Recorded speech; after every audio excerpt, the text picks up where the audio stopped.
بسم اللہ الرحمن الرحیم نحمده ونصلی ونسلم علی رسولہ الکریم اما بعد۔ معزز طلبہ کرام، اللہ تعالیٰ سے امید ہے کہ آپ سب خیر و عافیت سے ہوں گے۔ سبق نمبر 117 اور اس سبق میں ہم باب العدہ شروع کر رہے ہیں۔ طلاق ہو جاتی ہے، اس کے بعد پھر عورت کے اوپر عدت لازم ہو جاتی ہے۔ اب عدت اگر عورت کے پیٹ میں حمل نہیں ہے یا وہ بوڑھی نہیں ہے یا صغیرہ نہیں ہے تو پھر احناف کے نزدیک 3 حیض اس نے عدت گزارنی ہوتی ہے، اور تاکہ پتہ چل جائے، یعنی حیض کے مقاصد بھی ابھی ہم ذکر کریں گے، اور حکمت اس کی یہی ہوتی ہے ایک کہ اس کے پیٹ میں حمل تو نہیں ہے کہیں، اگر حمل ہے تو پھر تو اس کی عدت وضع حمل ہوگی، اور اگر حمل نہیں ہے تو پھر اس کی عدت 3 حیض ہوگی، تاکہ اس کا براءت رحم ہو جائے اور اس کے پیٹ میں بچہ نہ ہونے کا یقین ہو جائے، اور تاکہ یہ اگلی جگہ اگر کہیں بے نکاح کرے بھی تو حدیث میں جو ممانعت ہے یہ ہے کہ ایک آدمی کا ماں پانی دوسرے کی کھیتی کو سیراب نہ کرے، تو اس سے وہ بچ سکے کہ پہلے اگر پیٹ میں حمل ہوگا تو کوئی دوسرا شخص اگر اس سے نکاح کرے گا، ہم بستری کرے گا، اس کا پانی بھی اس کے ساتھ مل جائے گا، تو پھر نسب مشتبہ ہو جائے گا، تو اس سے بچنے کے لیے یہ عدت ہوتی ہے۔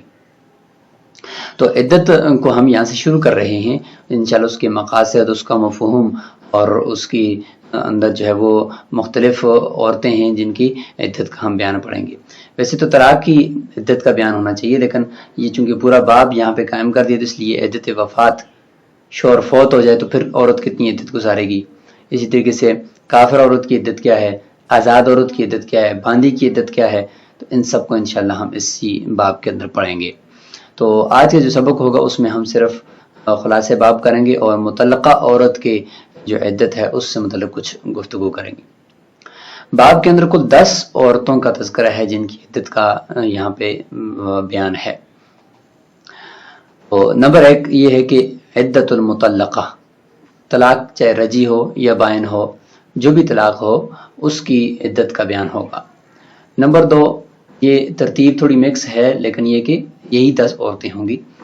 دوسرے نمبر پر ہم ذکر کرتے ہیں کہ عدت الموتوہ بالشبہہ، پتی بالشبہ، ایک عورت سے کسی نے غلطی سے اپنی بیوی سمجھ کر ہم بستری کر لی تو اس نے بھی پھر عدت گزارنی ہے کہ کہیں اس وتی سے یا اس ہم بستری سے اس کے پیٹ میں حمل تو نہیں ٹھہرا، تو لہذا جب حیض آ جاتا ہے اس سے پتہ چل جاتا ہے کہ اگر عورت حاملہ ہوتی تو اس کو حیض نہ آتا، تو حیض آنا اس بات کی دلیل ہوتی ہے کہ اس کی رحم خالی ہے، براءت رحم ہو جاتی ہے، پھر آگے نکاح کرنا اس کا آسان ہو جاتا ہے۔ اگر کوئی اشکال کرے کہ ایک ہی مرتبہ حیض آنے سے تو یہ مقصد پورا ہو جاتا ہے تو پھر 3 حیض کیوں، تو اس کا جواب یہ ہے کہ دوسرا حیض جو ہم لازم کرتے ہیں وہ نکاح کی جو مرتبت ہے، منزلت ہے، اس کو بتانے کے لیے، اور تیسرے نمبر پر جو ہے وہ حیض اس لیے ہم تیسرا لازم کرتے ہیں کہ تاکہ آزاد عورت اور غلام عورت یعنی باندی کے درمیان فرق ہو جائے، کیونکہ اس کی عدت جو ہے وہ 2 حیض ہوتی ہے۔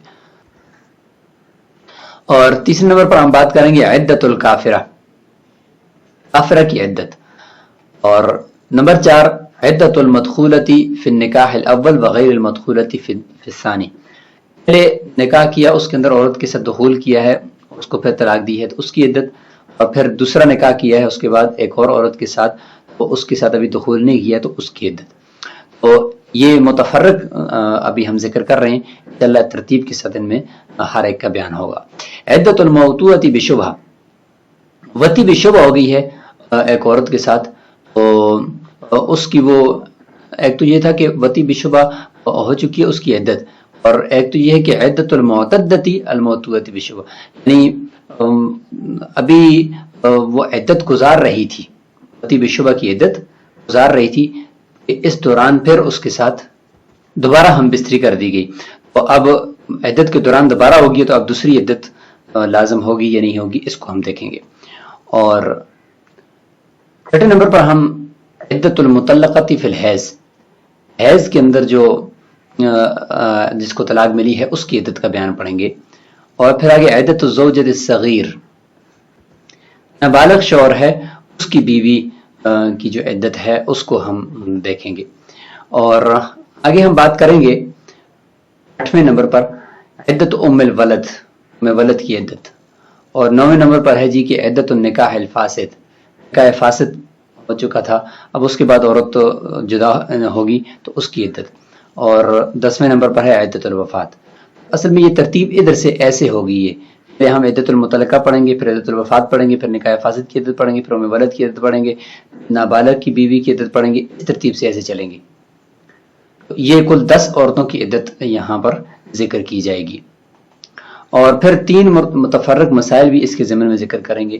نمبر 1 یہ کہ عدت کے ایک اجل سے دوسری اجل کی طرف منتقل ہونے کی 3 صورتیں، پہلے عدت مثلا حیض تھی، پھر دوبارہ ایک حیض سے دوسری حیض کی طرف منتقل ہوگی، پہلے وہ حیض اس کو نہیں آ رہا تھا تو وہ 3 مہینے عدت گزار رہی تھی، تو اس دوران پھر اس کو حیض آنا شروع ہوگا تو پھر حیض کی طرف کنورٹ ہو جائے گی۔ تو یہ کچھ 3 متفرق صورتیں ہوں گی جن کو ہم دیکھیں گے۔ دوسرے نمبر پر متفرق مسئلہ عدت کی ابتدا کب کرے، کس وقت ہوگی، اس کا وقت بتایا جائے گا، اور تیسرے نمبر پر بات ہوگی کہ عدت کے مکمل ہونے میں میاں بیوی کا اختلاف، کہ عدت مکمل ہوئی ہے یا نہیں ہوئی، اس میں اختلاف ہو گیا ہے، اس کو ہم انشاءاللہ دیکھیں گے۔ اور اسی کے ساتھ عدت کے حقوق ثلاثہ بھی ہیں کہ یہ عدت کس کا حق ہے کہ یہ لازم ہوتی ہے، تو اس میں ہم پڑھیں گے ان 3 حقوق کو۔ نمبر 1 یہ کہ عدت شریعت کا حق ہے، حق شرع ہے۔ نمبر 2 حق زوج، اور نمبر 3 حق الولد۔ یہ تینوں حقوق ہیں یہ مستقل ہیں، مطلب یہ کہ ان میں سے اگر 2 نہیں پائے جاتے، ایک بھی اگر پایا جاتا نا، اس کی وجہ سے بھی عدت لازم ہوگی۔ اگر ولد نہ بھی ہو، پیٹ میں بچہ نہ بھی ہو، پھر بھی عدت لازم ہوگی، اور اگر شوہر فوت ہو جائے پھر بھی عدت لازم ہوگی، اور یہ شریعت کا حق نہ بھی ہوتا تو شوہر کے حق کی وجہ سے بھی عدت لازم ہو جاتی۔ تو مطلب یہ کہ یہ تینوں حقوق مستقل ہیں، ان میں سے اگر ایک بھی ہو پھر بھی عدت لازم ہوگی، کیونکہ یہ عدت کی 3 حقوق ثلاثہ ہیں جو تقاضا کرتے ہیں عدت کے لازم ہونے کا۔ عدت کے مقاصد 4 آگے چل کر بھی ذکر کیے جائیں گے، جو اس کو ہم یہاں پہ خلاصے کے طور پر ذکر کرتے ہیں۔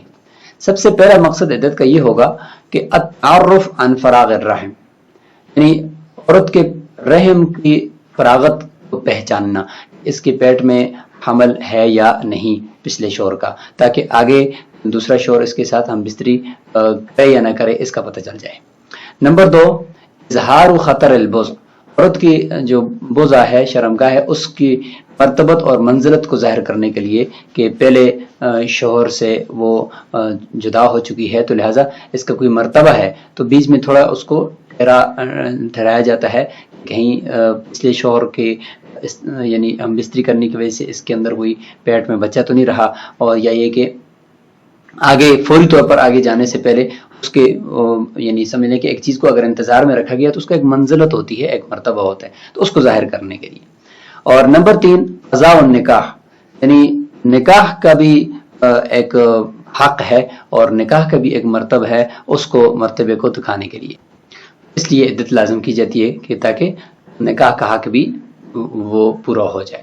اور چوتھے نمبر پر اس کا مقصد یہ ہوتا ہے اظہار التأسف علی نعمت النکاح، کہ نکاح کی جو نعمت عورت سے چھن گئی ہے اس کے اوپر عورت نے افسوس کرنا ہے کہ یہ مجھ سے کیوں چھن گئی ہے، تو اس افسوس کے لیے اس نے بیچ میں کچھ عرصہ عدت گزارنی ہے اور سوگ کی حالت میں اس نے رہنا ہے۔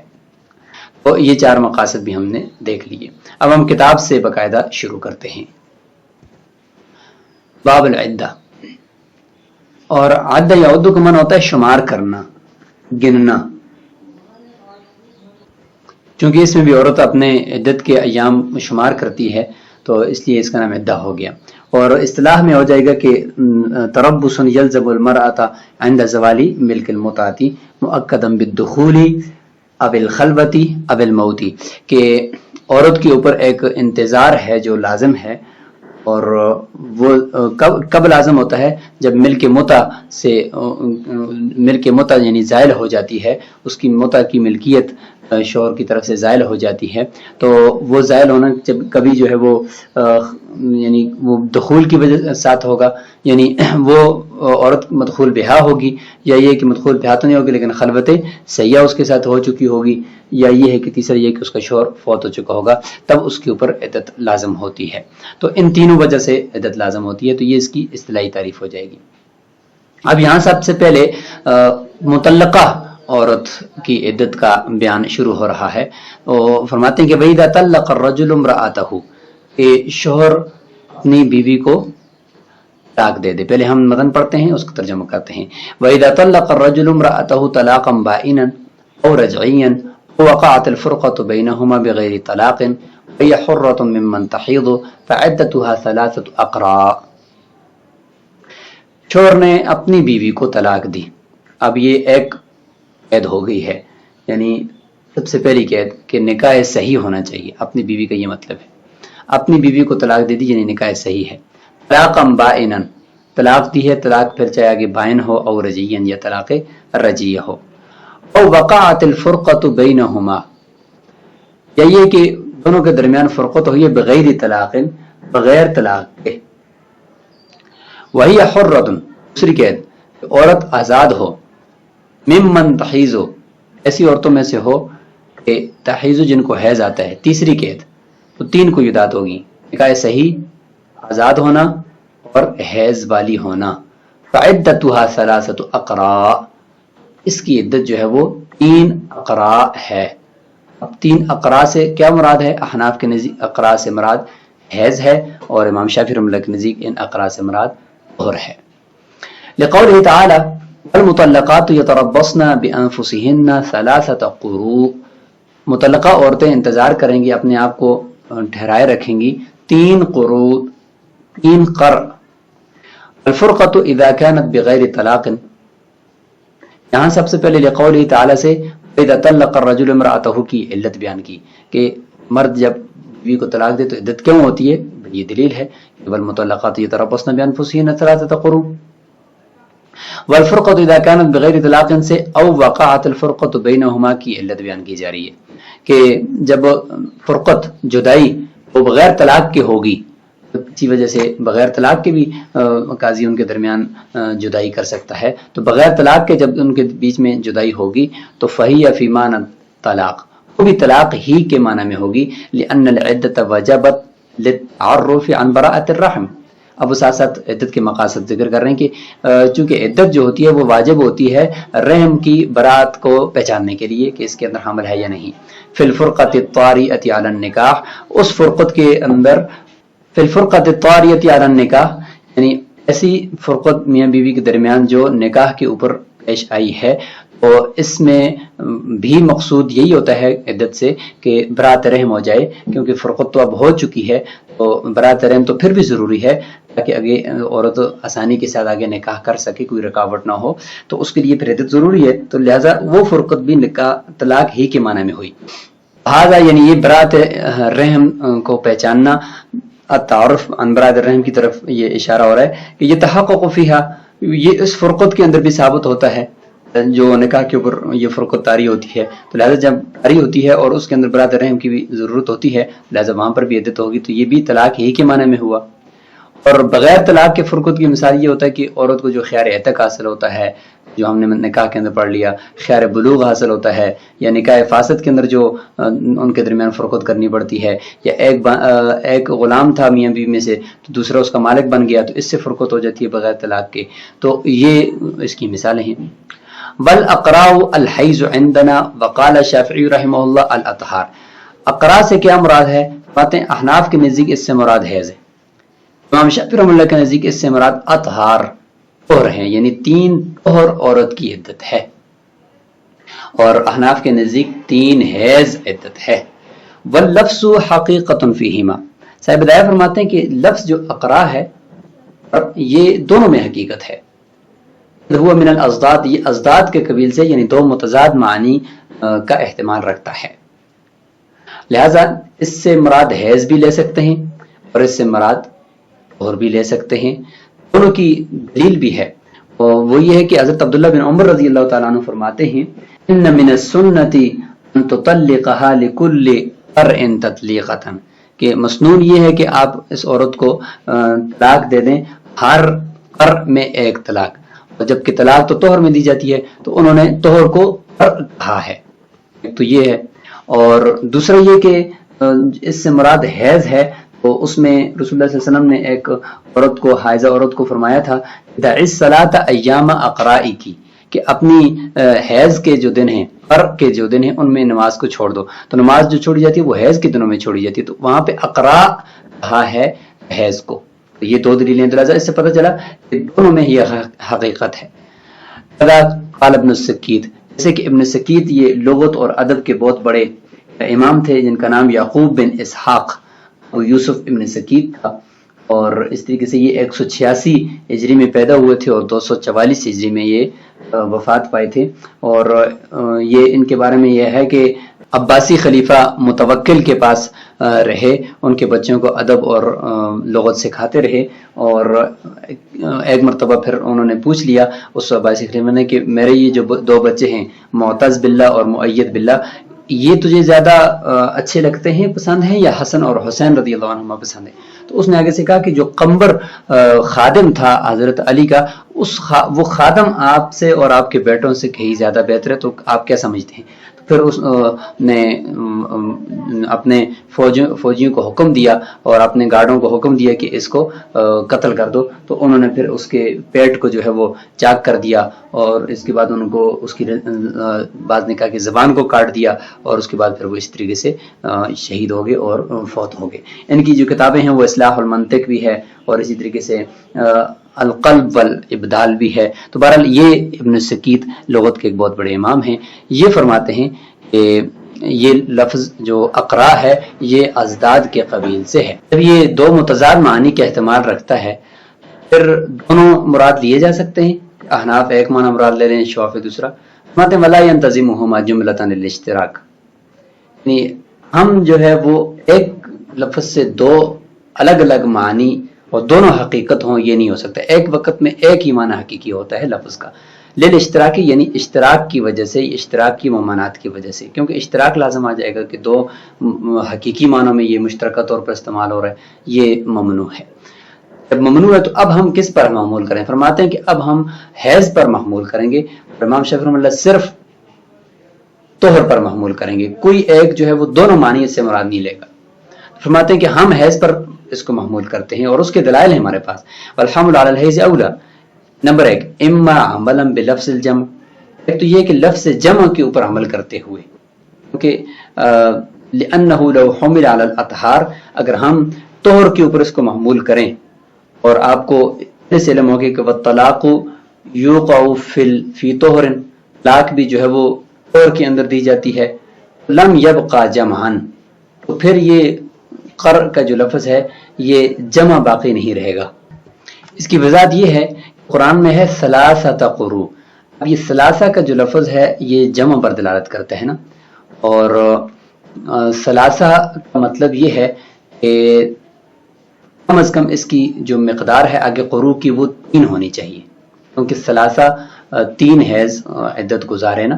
تو یعنی اگر ہم اس کو طور پر محمول کرتے ہیں تو پھر خرابی لازم آتی ہے. وہ یہ ہے کہ ثلاثہ کا لفظ خاص ہے اور اس کا مطلب ہوتا ہے 2 سے اوپر اور 4 سے نیچے کا جو عدد ہے 3، یعنی 3 سے بالکل نہ زیادہ ہو نہ کم ہو. تو یہ اس معنی کے لیے اس کو وضع کیا گیا ہے. اب اگر ہم قروء سے طور لیتے ہیں تو ظاہر ہے کہ طلاق بھی طور میں ہے. تو جس طور میں طلاق دی ہے تو اس طور کا کچھ ایسا گزر چکا ہوگا، اس کے بعد اس میں طلاق دی ہوگی، اگرچہ کچھ گھنٹے کیوں نہ گزرے ہوں لیکن کچھ نہ کچھ وقت تو گزر چکا ہے. اب اس طور میں جب طلاق دے گا تو وہ طور اگر ہم شمار کریں تو اس کو بھی شمار کریں گے، اس کے بعد اگلے 2 طور ہم شمار کریں تو یہ پورے 3 نہیں ہوتے، کیونکہ طلاق والا طور یہ تو کم ہے اور اگلے 2 طور مکمل ہو جائیں گے تو یہ 3 سے کم ہو جائیں گے. اور اگر ہم ایک اور کرتے ہیں تو وہ 3 سے زیادہ ہو جائیں گے، جبکہ ثلاثہ کا جو لفظ ہے وہ نہ 3 سے زیادہ کا احتمال رکھتا ہے نہ 3 سے کم کا احتمال رکھتا ہے، صرف 3 کا احتمال رکھتا ہے. اور 3 کی عدد اور وہ جمع وہ پوری نہیں ہو سکتی اگر ہم قر سے مراد طہر لے لیں. اس لیے ہمیں قر سے مراد حیض لینا ہوگا تاکہ یہ 3 کا عدد پورا ہو جائے.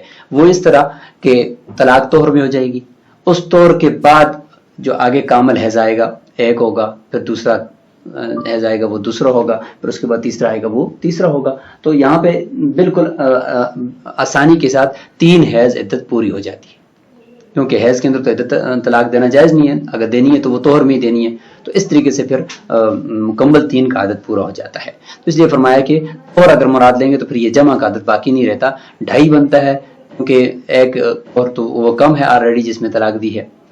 لِأَنَّهُ مُعَرِّفٌ، ایک وجہ تو ہم نے یہ بتا دی. دوسری وجہ حیض کو معنی کو مراد لینے کی احناف کے نزدیک وہ یہ ہے کہ لِأَنَّهُ مُعَرِّفٌ لِبَرَاءَةِ الرَّحِمِ، کیونکہ حیض ہی ہوتا ہے جو رحم کی براءت کا پتہ دیتا ہے. کیونکہ طہر سے تو پتہ نہیں چلتا نا، حیض سے پتہ چلتا ہے کہ اس عورت کے پیٹ میں حمل ہے یا نہیں ہے، تو اس کا پتہ حیض دیتے، تو اس لیے ہم حیض مراد لیتے ہیں. وہو المقصود، اور اس عدت سے مقصود بھی یہی ہوتا ہے، براءت رحم ہوتی ہے. نمبر 3، او لقولہ علیہ السلام، رسول اللہ صلی اللہ علیہ وسلم کا فرمان ہے کہ وعدۃ الامۃ حیضتان، باندی کی جو عدت ہوتی ہے وہ 2 حیض ہوتی ہے. اگر یہاں پہ طہر ہوتا تو پھر رسول اللہ صلی اللہ علیہ وسلم ضرور طہر کا تذکرہ فرماتے، تو نہیں فرمایا. لہذا حیضتان سے اشارہ ملتا ہے اس بات کی طرف کہ جو عدت ہوتی ہے وہ حیض ہوتی ہے، طہر نہیں ہوتی. فیلتحق بیانا بہ، بس یہ بیان کے طور پر یہ لاحق ہو جائے گا یہ حدیث کہ قروء سے مراد بھی وہ حیض ہی ہے نہ کہ طہر ہے. تو یہاں تک ہم نے حائضہ عورت کی، حائضہ مطلقہ عورت کی عدت کا بیان پڑھ لیا اور عدت کا مفہوم بھی ہم نے سیکھ لیا. انشاءاللہ آگے ہم نے اگلے سبق کے اندر یہ پڑھنا ہے کہ عورت کے اندر اگر وہ شرائط نہیں پائی جا رہی یا وہ قیودات نہیں ہے جو ہم نے پیچھے متن میں ذکر کی ابھی، نمبر 1 یہ کہ عورت تو طلقہ ہے لیکن نکاح صحیح نہیں ہے، نکاح فاسد ہے، یا عورت آزاد نہیں ہے بلکہ باندھی ہے، یا حیض والی نہیں ہے بلکہ آئسہ یعنی حیض اس کو آتا ہی نہیں ہے بوڑھا ہونے کی وجہ سے یا چھوٹا ہونے کی وجہ سے یا حاملہ ہونے کی وجہ سے، تو پھر اس کی عدت کیا ہوگی، اس کا ذکر انشاءاللہ ہم اگلے سبق میں پڑھیں گے. السلام علیکم و رحمۃ اللہ.